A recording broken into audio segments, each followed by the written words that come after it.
The theft, the smell of grilled meat and laughter still clings to my clothes. But all I can remember from that family barbecue is the moment. My phone buzzed and my entire world fell apart. One simple banking notification. $47,000 withdrawn, my whole life savings gone in seconds. For 3 years, I had worked double shifts at the warehouse, skipped meals, and driven a beat-up car that sounded like it would die any moment. Every dollar I saved was meant for one dream. A house for me and my girlfriend. And now that dream had been stolen. As I stared at my phone, I could feel my heart pounding. I called the bank immediately, hoping it was a mistake, but it wasn't. Someone with my account information had made a wire transfer. Earlier that morning, the name on the recipient's account made my blood freeze. My uncle, when I looked toward the deck. There he was laughing, grilling burgers surrounded by family. He looked completely at ease, like nothing in the world could touch him. I walked up to him slowly. He looked at me with that same smug grin he'd worn all afternoon, the kind that made you want to wipe it off his face. "I know what you did," I said, my voice shaking. "You stole from me." He didn't even flinch. Instead, he smiled wider and said, "Consider it a donation, you make more money anyway."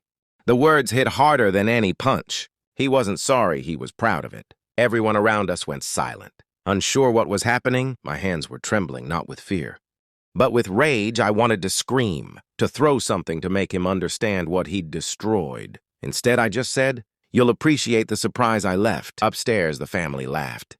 They thought I was joking, maybe a prank gift, maybe a trick. Even my uncle chuckled, waving me off. But then came the sound tires screeching outside. 3 black SUVs pulled into the driveway, and in suits stepped out. Moving fast and silent, my uncle's smile vanished. The agents walked straight past the barbecue, through the sliding glass door and into the house. Minutes later, they came back carrying boxes, hard drives and files from my uncle's bedroom. One of them showed a laptop, the same one he had probably used to steal my money. Everyone stood frozen as they handcuffed him right there on the deck. That's when I finally told them the truth, the secret I'd been keeping for months. For the past 8 months, I'd been working as a confidential informant for the FBI. The fallout. It had all started at my warehouse job. I noticed strange shipments, missing products, and money that didn't add up. When I reported it, the FBI got involved and offered me a deal. I'd help them gather evidence on a major money laundering operation. And they'd protect me. But I needed proof that linked the operation to someone higher. Someone close. That's where my uncle came in. His restaurant had been failing for years, yet he always had fresh cash. Expensive watches and shady investors no one ever met. I suspected he was part of something big, but I needed him to expose himself. So I played the long game. I let him see my bank information. I made myself look careless, like an easy target. The $47,000 he thought he stole. It wasn't real savings. It was tagged bait money, traceable through FBI channels. By stealing it, he had unknowingly completed the final link in a chain of evidence, connecting him to a multi-state criminal network. As the agents loaded him into the SUV, I didn't feel proud, just empty.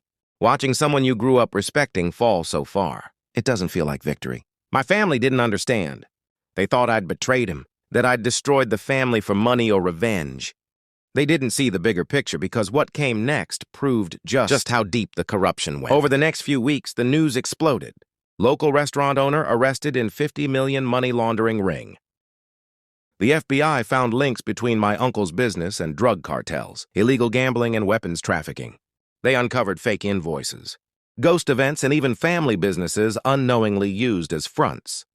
My cousin's auto shop, my aunt's catering, all had been touched by dirty money. My uncle hadn't just stolen me. He'd been using our entire family as tools in his operation. Some relatives lost everything. When the government seized their businesses, others refused to speak to me, calling me a traitor. My own father said I destroyed our bloodline. But what they didn't see was the truth. My uncle was planning to recruit me next. The theft of my savings wasn't just greed. It was a test. If I'd stayed silent, I would have been pulled into his criminal empire completely. He pled guilty a month later. The FBI told me his testimony helped bring down operations across 3 states. Hundreds of people got justice. Millions in stolen money were recovered. My $47,000 was returned to my real account. But my family, I'll never get them back. Still, I don't regret what I did.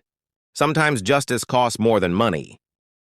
Sometimes it costs your name, your family, your peace. That barbecue was supposed to be a family celebration. Instead, it became the day I burned every bridge to stop a monster, wearing my family's face.